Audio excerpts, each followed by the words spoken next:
അബിൻ, ഈ ഹേമ കമ്മിറ്റി റിപ്പോർട്ടിൽ പ്രതിപക്ഷം ശക്തമായ നിലപാടെടുക്കുന്നുണ്ട്. കമ്മിറ്റി റിപ്പോർട്ടിന്മേൽ സർക്കാർ എന്ത് നടപടിയാണ് എടുക്കുന്നത് എന്നുള്ളതാണ് പ്രധാനപ്പെട്ട ചോദ്യമായി വരുന്നത്. ആദ്യം ഇന്ന് ഉണ്ടായിരിക്കുന്ന ഹൈക്കോടതി ഉത്തരവിനോടുള്ള പ്രതികരണത്തിൽ നിന്ന് തുടങ്ങാമെന്ന് തോന്നുന്നു. അബിൻ, ഹൈക്കോടതി കേസ് എടുക്കണം എന്നാവശ്യപ്പെട്ടിരിക്കുകയാണ് സർക്കാരിനോട്.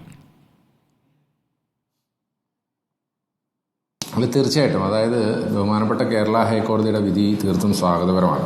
ഇത് തുടക്കം മുതലേ ഞങ്ങൾ പ്രതിപക്ഷവും യൂത്ത് കോൺഗ്രസും ഒക്കെ പറയുന്ന കാര്യം ഇത് തന്നെയാണ്. ഇതിൽ കേസെടുക്കുന്നതിന് സർക്കാരിന് യാതൊരു രീതിയിലുള്ള റെസ്ട്രിക്ഷൻസും ഇല്ല എന്നുള്ളത് വളരെ വ്യക്തമാണ്.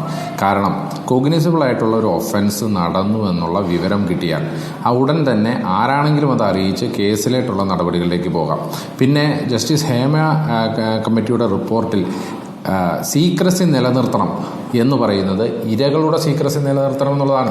അത് സുപ്രീം കോടതിയുടെ ഡയറക്ഷൻസ് അടക്കമുണ്ട് ആ കാര്യങ്ങളിൽ. അത് നമ്മൾ പൂർണ്ണമായും നിയമപരമായി അത് അങ്ങനെയേ ചെയ്യാൻ സാധിക്കുകയുള്ളൂ എന്ന് കരുതി ഒരു ക്രൈം കമ്മിറ്റ് ചെയ്തിട്ടുണ്ടെങ്കിൽ ആ ക്രൈമിനെതിരെ ക്രിമിനൽ ഒഫൻസ് എടുത്ത് കേസ് എടുക്കരുത് എന്ന് ഏത് സുപ്രീം കോടതി ഡയറക്ഷനിലാണ് ഉള്ളത് എന്ന് ഞങ്ങൾക്കാർക്കും മനസ്സിലാകുന്നില്ല. ശ്രീ AK ബാലനും അതുപോലെ തന്നെ സർക്കാരും ഒക്കെ പറഞ്ഞത് അതുകൊണ്ട് തന്നെ പച്ചക്കള്ളമാണ്. കാരണം കഴിഞ്ഞ 4.5 കൊല്ലമായി ഇങ്ങനെ ഒരു ഹീനിയസ് ആയിട്ടുള്ള സീരീസ് ഓഫ് ക്രൈമും ഒരു പവർ മാഫിയയും, ആ പവർ മാഫിയയെ നമ്മൾ ഒരു അധോലോക മാഫിയയോട് തന്നെ ഉപമിക്കേണ്ടതുണ്ട്. കാരണം ആ കമ്മിറ്റി റിപ്പോർട്ടിൽ വളരെ വ്യക്തമായി 2 ഭാഗത്ത് പറയുന്നത് ഈ സിനിമാ മേഖലയിലെ സ്ത്രീകൾ ഇങ്ങനെ എന്തെങ്കിലും നേരിട്ടിട്ട് അവർ പുറത്തു പറയാത്തതിൻ്റെ കാരണം വലിയ രീതിയിലുള്ള കോൺസിക്വൻസസ് ആണ് ആ മേഖലയിൽ അനുഭവിക്കേണ്ടി വരുന്നത് എന്നുള്ളതാണ്. അത് ആ മേഖലയിൽ മാത്രമല്ല, അവരുടെ വ്യക്തിപരമായ ജീവിതത്തിലും കുടുംബ ജീവിതത്തിലുമൊക്കെ വലിയ കോൺസിക്വൻസസ് അവർ നേരിടേണ്ടി വരുന്നു എന്നുള്ളതാണ്.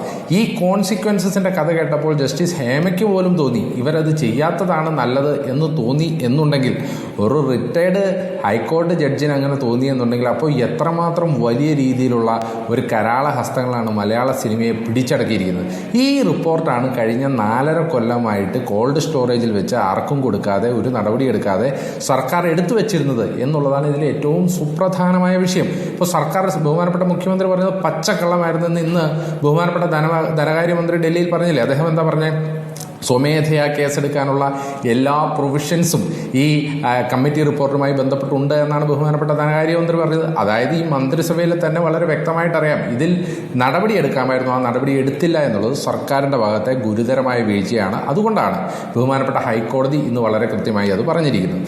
രണ്ടാമത്തെ കാര്യം, ഇതിനകത്ത് ഉൾപ്പെട്ടിട്ടുള്ള ആളുകൾ ആരായാലും പുറത്തു വരണം എന്നുള്ളതാണ് ഞങ്ങളുടെ നിലപാട്. ആ ആളുകൾ ഇനി എത്ര ഉന്നതരായിക്കൊള്ളട്ടെ, പവർ മാഫിയ എന്ന് പറയുമ്പോൾ 15 പേരുടെ പവർ ഗ്രൂപ്പ് എന്നാണ് ഇതിനകത്ത് വിശേഷിപ്പിച്ചിരിക്കുന്നത്. ആ പവർ മാഫിയയെക്കുറിച്ച് പറയുമ്പോൾ വളരെ കൃത്യമായി ഹേമ കമ്മിറ്റി റിപ്പോർട്ടിൽ വ്യക്തിപരമായി പ്രതിപാദിക്കുന്ന ഒരു വ്യക്തിയേ ഉള്ളൂ. ആ പവർ മാഫിയയിൽ അംഗമാണോ എന്ന് സംശയിക്കപ്പെടുന്ന വ്യക്തി ഈ മന്ത്രിസഭയിലെ മന്ത്രി KB ഗണേഷ് കുമാർ തന്നെയാണ്. ആ KB ഗണേഷ് കുമാറിനോട് അല്ലെങ്കിൽ അദ്ദേഹത്തിനെതിരെ ഒരു അന്വേഷണം പോലും നടത്താൻ ഈ സർക്കാരിന് സാധിക്കുന്നില്ല. അതുമാത്രമല്ല, ഈ റിപ്പോർട്ട് 2020 മുതൽ കയ്യിലിരിക്കുകയാണല്ലോ. ഈ റിപ്പോർട്ടിൽ ഇദ്ദേഹത്തിനെതിരെ പേരുണ്ട് എന്നറിഞ്ഞിട്ടും ഇദ്ദേഹത്തെ മന്ത്രിയാക്കിയ ഈ മുഖ്യമന്ത്രിയുടെ അദ്ദേഹത്തിന്റെ സ്ത്രീ സുരക്ഷയോടുള്ള സമീപനം എന്താണ് എന്ന് പ്രതിപക്ഷം റിപ്പോർട്ട് സർക്കാർ വായിച്ചിട്ടില്ല എന്നല്ലേ മന്ത്രിമാരുടെ പ്രതികരണത്തിൽ നിന്ന് മനസ്സിലായത്. അതായത് ഇതൊക്കെ അവർക്ക് എന്തെങ്കിലും ന്യായീകരണത്തിന് വേണ്ടി അങ്ങോട്ടും ഇങ്ങോട്ടും ഒക്കെ പറയാമെന്നുള്ളതല്ലാതെ ഈ റിപ്പോർട്ട് വായിച്ചിട്ടില്ല, ഇവർ വായിച്ചിട്ടില്ല എന്നൊക്കെ പറഞ്ഞാൽ അപ്പോൾ ഈ മന്ത്രി തന്നെ മറ്റു ചില കാര്യങ്ങൾ പറയുന്നുണ്ടല്ലോ.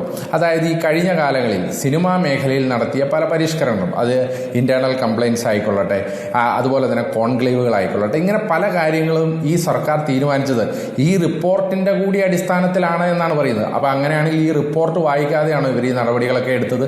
ഇനി അതും മാത്രമല്ല, ഇവർ ഇതിനകത്ത് യാതൊരു വിധത്തിലുള്ള ഒളിച്ചുകളിയും ഞങ്ങൾ ഈ റിപ്പോർട്ട് കൊടുക്കാതിരിക്കാൻ ഒന്നും ചെയ്തിട്ടില്ല എന്നാണ് ഈ സർക്കാർ പറഞ്ഞത്. സത്യത്തിൽ എന്താ സംഭവിച്ച സ്മൃതി?